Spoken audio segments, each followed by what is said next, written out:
we have with us a letter of excuse coming from the lawyers of Mr.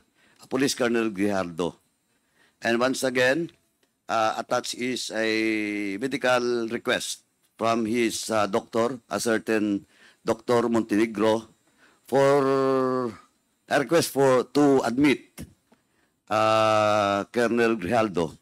But just to inform everyone, this is now the third time that Colonel Grijaldo was absent, and he sent us 3 excuse letter with the same reason, medical, Mr. Chairman.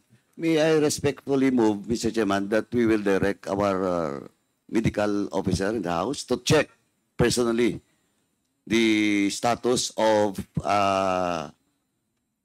Colonel Grijaldo with regards to his medical condition, Mr. Chairman.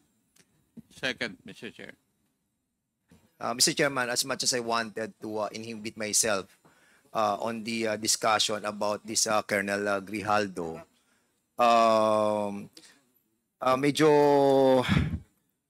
medyo nakakapiko na po, Mr. Chairman.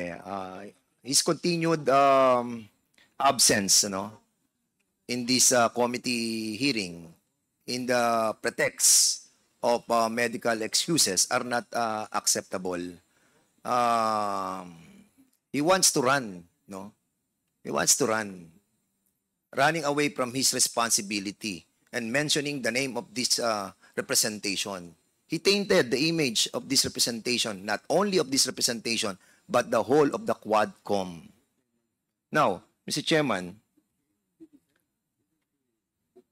medyo hindi ko po matatanggap yung excuses na medical services. I just would like to propose an amendment to the motion of Chairman Caraps, Mr. Chair, if he would agree, Mr. Chair, that we ask the PNP to also send their doctor, Mr. Chair, because I believe that if Colonel Grijaldo is incapacitated to appear before a committee hearing, then would he be in a physical capacity to serve as a colonel in the PNP?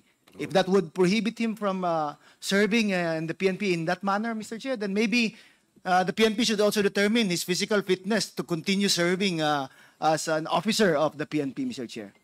There's a motion as amended and duly seconded. Are there any objections? Hearing none, the motion is carried.